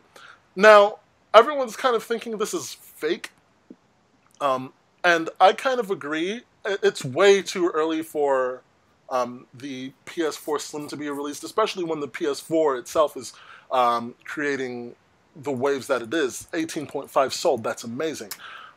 So I think that this is completely fake, but it's still kind of interesting. I'm going to post this on Twitter in just a few minutes here. Let me send you the site that I'm looking at just so you can see. I'm sure you've seen it already. But What do you think of this? What's going on? And is this fake? Am I correct, or am I just being weird? It's So absolutely fake. So fake. Why? The design. Look, why would they have the? Look where the disk drive is. Why would they have on the side of this console? I don't. Well, Obviously, the person who made this has no idea about any sort of construction or architecture, nothing like that. Yeah. actually, I think it's plausible. The only thing that concerns me is there aren't any fans, at least not that I see. But I mean, to have the logo on the side and then the disk drive on the front for a smaller console, I mean, that's not that big a deal, is it? Now, I'll say that if it is real, it's very early design, and it's probably going to change a lot. Mm-hmm. If it is real, there's absolutely no way Sony can be making something look this terrible. Actually, I think it looks terrible personally. You think it looks terrible? Oh, Yeah. it does. It looks horrendous. And quite honestly, it doesn't look like it's changed at all. It's just smaller. Like, there's no significant change in my opinion, except for the disk drive. That's it. Other than that, it looks exactly the same, just a smaller version. Well, I mean, its exterior look doesn't really have that much of a bearing on how good the console is, does it? I mean, after all, it's a box that you stick there. Everyone that I show my Xbox One to, they say it looks like a VCR. Yeah. No, that's an Xbox One. But I don't know. To me, Sony is always proud of themselves on good hardware design, and to me, that's not good hardware design. Okay. And that's not Sony. That's my opinion. I don't think that's real. If it is, it's extremely early, and we'll probably really see I don't even think we'll see it until probably next year, if anything. Okay. There's just no reason for them to be thinking of a Slim right now. All right, gamers, we apologize for that. One more time, Microsoft is intent on making us sound bad. So there's that. You will not beat us, Microsoft. One quick thing before we move on. We've been going for a while here, an hour and 21 minutes so far. So let's move on here. PC gamers, Guild Wars 2. I love Guild Wars 2. That game's close to my heart. I love Guild Wars 2. Big things for Guild Wars 2. The first ever expansion pack called Heart of Thorns has been announced today. It includes a new profession, new maps, new stories, guild halls. If you have a guild, there are guild halls now in this expansion pack. You definitely want to check this out. Go to guildwars2.com and look at the trailer. It looks phenomenal. Also, if you do not have Guild Wars 2 and you would like to try it, now is an amazing time because the game is $10. It is 75% off. It's $10 right now. Or if you want the digital deluxe edition, it's $15. Now's a great time to get into the game. Guild Wars 2. Gary, have you seen the trailer yet? I have not seen the trailer yet. You should. You suck. Why do I suck, man? Come on. I love that game, too. Go see the... My PC is kind of lagging behind right now. And Go see the trailer. I'm kidding, Gary. Go see the trailer. Definitely, dude, this MMO is probably one of the best MMOs I've played. Probably just because it's so different. Like, it breaks the rules with MMOs, and that makes it really work. It needs a bit more of an end game. What they have is they have the... oh, goodness, what are they called? I don't remember what they're called, but they do the end game thing kind of differently, and they have new PvP things going on. They have structured PvP and all of that stuff. So check that out at guildwars2.com. I do also want to say, for those who have been following another MMO, Black Desert, I don't know if you guys have. It's got probably the greatest character customization ever made. But saying that, for those wondering, it is finally going. They did announce it is going to be coming to North America. They're going to self-publish it. They kept looking for a publisher. They couldn't find one, so they decided to self-publish it here. So stay tuned for that. I've never heard of this game. You never heard of Black Desert? Go and check out Black Desert. It looks incredible graphically, and its character design is just phenomenal. I remember Ion was the same way. And for those that remember that really failed MMO that went free to play and made the company go bankrupt straight away, almost. It's a Korean game. APP is coming to PS4 this year also. And so is Elder Scrolls Online finally coming with consoles. So all Free your to play. MMOs. Or buy to play. Dude, this feels a lot like Ion, because when Ion came out, it was a big deal, like because it was so beautiful, that game, when it came out, and that's what it's a Korean game. Ion is, and so is this one, and so I'm worried that it's going to be grind heavy. That's one thing, because a lot of Korean they've games. Said that they're going to try to keep the grinding down quite a bit as opposed to traditional Korean MMOs. Okay, does it have a subscription fee? No, it's free to play. Oh, okay. Is it good free to play or bad free to play? I have no idea. They're in the beta phase, open beta right now, but it's Korean only open beta. So, I mean, you can probably still get into it, but you'll have to go through the Korean website to register. So, okay. Really quick, Nintendo. We talked a little bit about Nintendo last time with their questionable decision of excluding a charger from the new 3DS. Now, here's another interesting decision. The Amiibo, if you're following Amiibo, it's that these little statuettes that you can put on your controllers and your game pads to make things happen, and the new 3DS supports them too. Things happen in the game. There is a Super Mario Amiibo. It's timed exclusive for the Wii U. If you get the Mario Party 10 bundle, that's the only place you're going to get it. It will not be available on store shelves with the rest of the lineup at launch. I'm looking at powerupgaming.co.uk. Goodness, it's limited. It's not even going to be part of the bundle forever. It's just a limited thing. So get your Super Mario Amiibo. It says... Wait, it's not sold out already? Jeez. I don't know. I mean, go with Nintendo, everything's selling out recently, apparently. Well, they're not. It doesn't seem like they're stocking everything properly either. Like, this is just a limited thing. Like, I'm not surprised. Yeah, when Nintendo does limited, they really mean limited. Yeah. I mean, that Majora's Mask new Nintendo 3DS sold out in 15 minutes everywhere. So, well, we'll see. I think what this is really going to do is it's going to make people buy it sooner. Because if you want the limited thing, you have to buy it, like, at launch. Oh, yeah. And so, if people are like... What this really does is it eliminates the people who are like, oh, I'll probably get it later. You know, it really chips down that number. So, and makes people get it early. So. Hell, it even makes people want to buy it that don't even have the system. Yeah. I'm tempted to buy it, even though I don't have a Wii U, just because I want... Honestly, so am I. So am I. Looking at Amazon, it's not currently available. The Mario Party 10, just the game, is available for $50 on Amazon.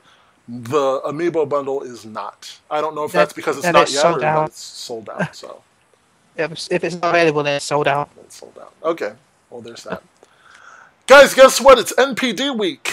It's an NPD episode. We have the NPD sales results for December 2014. And, oh my goodness, the holidays were pretty strong for Xbox. Let's take a look at this here. I love NPD results because the content's just right there. So let's take a look at this. Overall retail sales were up 1% year over year. So in gaming, just in the gaming console industry in general, not even consoles, I think PC too, just retail sales were up 1%, so that's good. Hardware sales were up 20% from last year. Retail software sales were down 13% from last year. So more hardware sold, less software sold. Let's take a look at software. This is for... there's actually more information here than usual because it includes December and then the year. So we'll see how that goes. Keep in mind that this ranking is from 1 to 10. It is only for new physical retail copies across all platforms, including PC. Digital copies are not included. Bundles are not included. So, you know, for example, Sunset Overdrive, that was bundled with the white Xbox that I got, those are not included in these numbers because it's a bundle. Just brand new physical retail copies of the game and the game alone across all platforms. NPD organizes them in such a way that the first console mentioned sold the most copies, and the last system mentioned sold the fewest. So keep that in mind. Number 1 for the month of December, Call of Duty Advanced Warfare. Selling best for the 360, then the Xbox One, then PS4, then PS3, then PC. Grand Theft Auto 5 in number 2 for Xbox One, then PS4, 360, then PS3. Madden NFL 15 for 360, then Xbox One, then PS4, then PS3. Super Smash Bros. For Wii U and then 3DS, which is significant because 3DS came out a lot earlier and many more people have a 3DS than a Wii U. We'll get to that in a second. NBA 2K15 for 360, then Xbox One, then PS4, PS3, then PC. Minecraft for 360, Xbox One, PS3, PS4. Far Cry 4 for PS4, Xbox One, 360, PS3, PC. Just Dance 2015. I don't even know. Wii 360. By the way, Wii is original Wii. Then 360, then Nintendo Wii U, then Xbox One, then PS4, then PS3. Destiny in number 9 for Xbox One, then 360, then PS4, then PS3. FIFA 15 for 360, then Xbox One, then PS4, PS3, Wii, 3DS, and then PS Vita. Before we move on to the annual, any thoughts on the monthly for December? No Dragon Age. No Dragon Age. Why? Why not? That's because a great people game. like their stupid shooters and sports games. Dragon Age was a fantastic. I haven't beaten it. I'm not even that far in, but I love that game already. So I don't know why that one's not on there. But people are weird. I don't know either. It's the holiday season, so at this point you can expect the same games to be on there all the time. Mm-hmm. If there's an Assassin's Creed, it's going to be on there. If there's a Call of Duty, it's going to be on there. If there's a Madden or an NBA game, it's going to be on that list. Of course, Call of Duty was at freaking number 1. Stupid Call of Duty. It's always been that way, so and nothing's going to change. No. Ben, what do you think here? Man, I'm so shocked about that Call of Duty. Yeah, right. I know. It's just that never happens. Nobody saw that coming. No, I'm just glad there's a Nintendo game on the list. So there is. Just Dance 2015. Why is that? For the original Wii, it's all best for the original Wii. That's awesome. Not even the Wii U, the original Wii. That's because everybody still has a Wii. So yeah, but Just Dance? Why Just? Because it was the only game on the Wii. Huh? Well, let's just. If there's 100 million people with a Wii and only one game comes out, that's available. Yeah. That's right. That's true. All right, Ubisoft. I don't know. I guess it works. Just please don't, Ubisoft. Please don't get announced now. Assassin's Creed Unity 2 now on PS4, Xbox One, and Wii. Yeah, that could happen. Anything could happen. Ubisoft is making weird choices. Let's go to the annual. This is the first time we've had the annual, at least with the podcast. So, for the whole year of 2014, these were the top 10 games. Same rules apply. New physical retail across all platforms. No bundles included. First system is highest sold. Last system is lowest sold. Number 1, guess what it is? PlayStation 4? No, Wii U. It's software. Oh, Just Dance Revolution 4. No, it's Call of Duty. Call of Goats. No, it's Call Goat of Simulator. That would be nice. Goat Simulator won it because I bought all the copies. If it were Ghost Simulator, I don't know what I would do with myself, Ben. I don't know what I would do with myself. If I won the lottery, that is what will happen next year. That's such a waste. Don't do it, dude. I will spend £30 million on Goat Simulator copies. If you do that, can I at least have some money to cover my student loans? No, but all the money goes to Goat Simulator. No, that's terrible. That's a terrible idea. It would then be the best-selling game ever. Call of Duty Advanced Warfare in the top mark. Best-selling game of 2014. Go figure. Goat Simulator. No! For Xbox 360, then Xbox One, then PS4, then PS3, and PC. Dang you, Ben. Goat Simulator. Wait, this is Ghost or Advanced Warfare? Advanced Warfare. Oh, look at that. So I guess sales aren't going down. Yeah, and that's no. This is number one, the best-selling game of the whole year. I know, that's what I'm saying. They keep saying Call of Duty sales keep going down, yet every year it's the best-selling game of the year. Yeah, well, you know. Followed by Madden NFL 15 for 360, then PS4, Xbox One, PS3. Destiny for, and this is interesting. Remember that bundles are not included here. Xbox One, then PS4, then 360, then PS3. Grand Theft Auto 5 for PS4, then Xbox One, then 360, then PS3. Minecraft for 360, PS3, Xbox One, PS4. Super Smash Bros. For 3DS and then Wii U. There we go. Now the 3DS's numbers are in play here. NBA 2K15 for PS4, Xbox One, 360, PS3, PC. Watch Dogs for PS4, Xbox One, 360, PS3, PC, and then Wii U. FIFA 15 for 360, PS4, Xbox One, PS3, Wii, original Wii, 3DS, and PS Vita, excuse me. Then in the number 10 slot, Call of Duty Ghosts for 360, PS3, Xbox One, PS4, Wii U, and then PC. Call of Duty is on this list twice. Twice! Amazing, isn't it? Twice! What the heck? What the heck? Oh, actually, look at this. There are some of these that include bundles. I'm seeing double asterisks here. It says it includes, like, Call of Duty. I'm stupid, Call of Duty. Collector's editions, not Call of Duty. It includes collector's editions, Game of the Year editions, and software bundles, but not hardware bundles. So, for example, Destiny was bundled with the white PS4. That's not included. But if it's like a software bundle, for example, you know how Assassin's Creed Unity and Assassin's Creed Ghost keep getting bundled together? That would be included. Okay, so, and it includes collector's editions and Game of the Year stuff. So that's cool.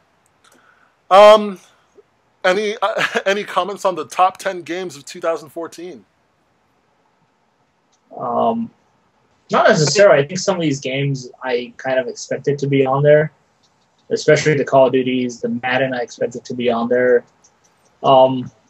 Yeah, so not necessarily. It is interesting to see that only Nintendo had an exclusive title on that list. It's true. It's true. None of the other companies had one. So I don't know. To me, it is interesting. So, but it is Smash Brothers. Come Yes. on, it's Smash Brothers. Like, everyone loves Smash Brothers. no, but I'm just saying, you know, like it's Absolutely. it's not something we see. No. So, Okay. at least on this list, you know, Nintendo's the only one who has an exclusive title Mhm. on that list, and that's for the year too. That's incredible, especially since it came out. It's only been out for what, 4 months? Three months actually. So that's incredible to be in the top 10 of the best-selling games of the year. Right. Also, remember, guys, this does not include digital copies. Ben, any comments here?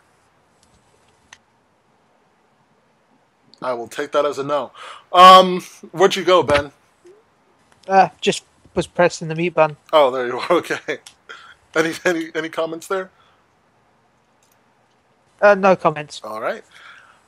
Quick notes. Xbox One sold more games throughout November and December in the US than any other current generation platform. Again, Xbox One, the holidays were really great for Xbox One. Wii U software is up 75% from last year. Imagine that. When they actually release new software, people buy it. I'm shaking. Lies. You can't see me, but I am shaking my head right now. Like, Well, Lies. they took their time with the game, and to me, that's not a bad thing. all right.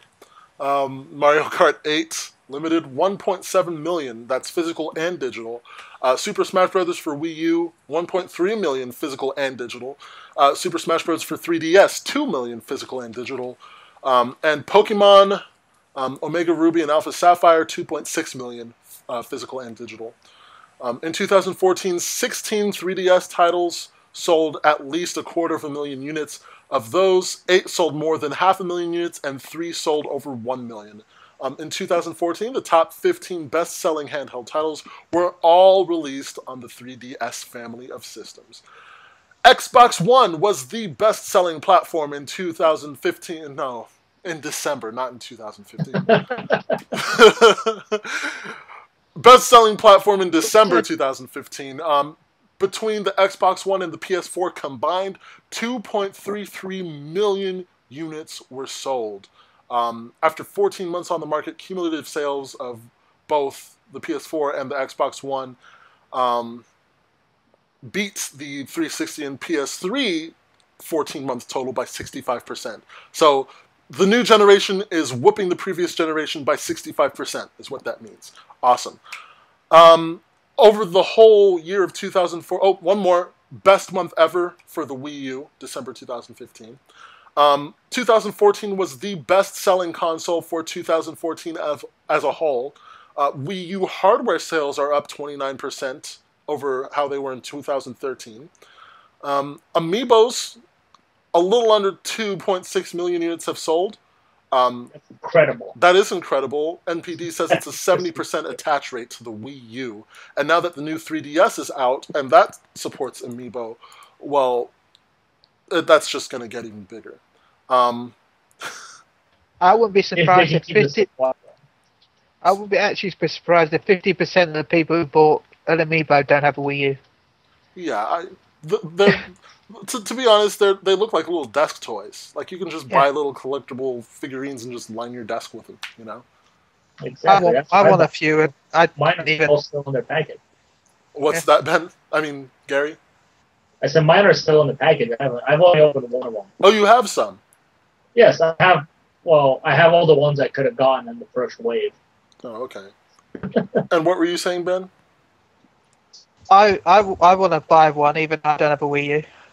Yeah, these limited ones kind of make me want to get one. I guess it works.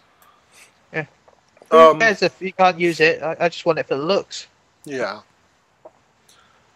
Of course, Xbox's Microsoft's PR people had a little bit of a say on the whole Xbox things, thinking they're Xbox fans who contributed to the record-setting holiday, yada yada yada.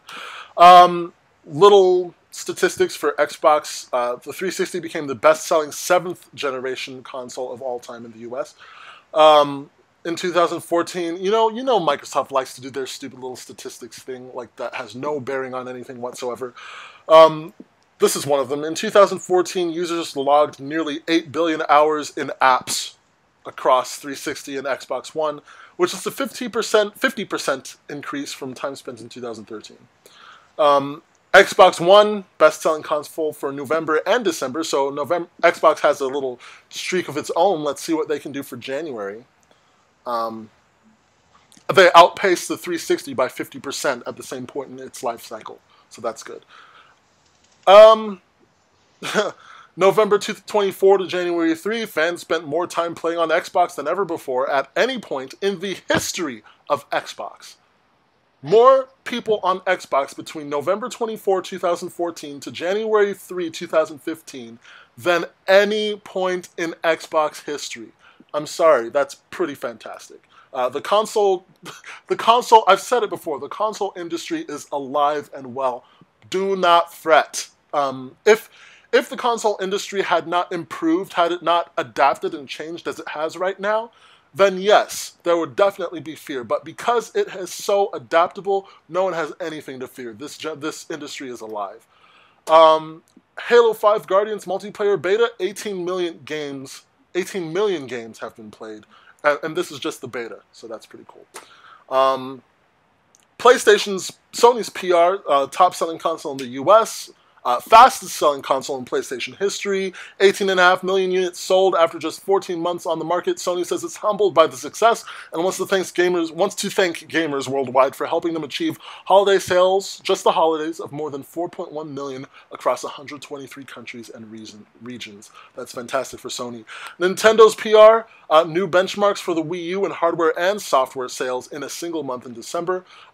Increase is, again, more than 29%. And more than 75% over sales in 2013. 3DS also strong in December, largest month ever for first-party software titles. In the Wii U, Mario Kart 8 and Super Smash Bros. Sold over 1.7 million physical and digital copies, and 1.3 respectively in 2014. And that 2.6 million number for the Amiibo figures, total sales in 2014 are nearly twice the sales of Super Smash Bros. For Wii U. So take the number of people who bought Super Smash Bros. For Wii U and double it, and just under that is the number of people who've bought Amiibo. I'll see that. So half of the people who bought them for the collection. So it would seem, bought it for the collection. Okay, in the 3DS, 2014, 16 titles sold at least. Oh, I said this already. I don't know why NPD repeats itself here, but Nintendo's basically got some good momentum going finally for the Wii U, and the 3DS is helping that along. That's basically it. So that's NPD for December 2014. Anything to say on all of these little notes I've been reading through here? Good job for Nintendo, man. I'm happy for them. I really am. Absolutely. Good job for Nintendo. Like, that company, I mean, yeah, the Wii U had a rough start. It was clear that Nintendo had no freaking clue how to sell the thing. But, I mean, they've been... sure did sell. Say that again? Things sure did sell. Yeah, they did sell. They're once the software, I think we said that before on either PlayStation Unchained back with PSU or with RDGH. I think we were saying once the software comes out, we'll probably see some momentum for the Wii U, and that's what's happening. I mean, but it also shows that people are still into their games. People are still into Smash Brothers, Mario. Oh yeah, all these old tired franchises. People still want them. They still like them. Yeah, yeah. And Nintendo is raking it in. They're using it as they should. Yeah. So that's that. It'll be interesting to see what happens going forward. Xbox seems to have been combating the whole thing about not having any exclusives in the beginning of the year with a $50 price drop, which may or may not be permanent. The jury's out. So we'll see how the numbers fare going forward. If Xbox One can continue to hold January, and if it can take February as well, we may also see a price drop from PlayStation, because PlayStation definitely wants that. It wants that PR. So we want to keep track of what's going on with Xbox and PlayStation because they seem to have the most competition. Nintendo's doing great now, but I mean, it seems to be kind of in its own league. It's been doing that for a while. It doesn't seem to be concerned with what Xbox and Sony are doing as much as trying to manage what it's doing itself. But it's also going to be interesting to see what their figures are going to, or if their figures are even going to go up, because they also have Zelda coming out this year and Star Fox. So the new Star Fox, oh my goodness, amazing. Yeah, and the new Zelda. So we might see even bigger numbers for them this year than we did last year. Yeah, we'll see. I hope we do. I really hope we do. It's so interesting how all three of these companies have had their extreme highs and their crushing lows, you know? But yes, of all the crushing lows, I'd say Nintendo's was probably one of the softest, at least as far as how dramatic it was, you know? And I think... Go ahead. So I was going to say, I think what's helped Nintendo a lot is because they weren't losing money on their consoles. No, they're not losing any money on their consoles, whereas Sony released the PS3 at $600, and even that was a loss. Yeah. And Xbox One, Microsoft with the Xbox One, they tripped over their own arrogance in 2013, and that hurt them big time. I think that still hurt them, because having an Xbox One now, I mean... Yeah, there are things that the PlayStation does better. Do not get me wrong on that. I still love PlayStation. But, I mean, this is a fantastic console. I have it on more than I have my PlayStation on just because it's convenient to control it with my voice. Like, it turns on my whole entertainment system. Like, everything. I think basically what I'm saying is the company's individual strengths really shine through on these systems, because Sony's really good with hardware. And they showed that by making a system that can hold a lot of power in a smaller box. Whereas Microsoft has always been fantastic with software and not always that great with hardware. Whereas the user experience of the Xbox One is really, really slick, and it's really nice. So Their strengths are showing through, and as the generation progresses, I think that those strengths are going to merge. The lines are going to blur a little more. Microsoft is getting its hardware out there. They're doing the thing with the Surface Pro, which is a good tablet. It's just expensive. More expensive than the iPad. But it is kind of like a laptop, so I don't know. So they are getting their hardware experience, and Sony's doing a little more with software, I think. It's just a phenomenal generation so far, and we're going to see a lot more of it. Any final notes here, guys, before we close? Not necessarily, no. Just well, look out I've got for a something great to say, starting here. What's that, Ben? I've got something to say after we're ready to wrap up, but... Is it goat related? No, but... Oh, okay.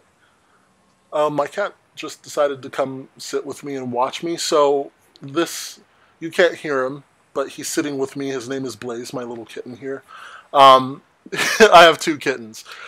So, from me and Blaze, I guess, this has been episode 3 of 4 Gamers Only, and it's been a really interesting episode. I mean, goodness, we're going on an hour and 50 minutes here, so there's been a lot to talk about.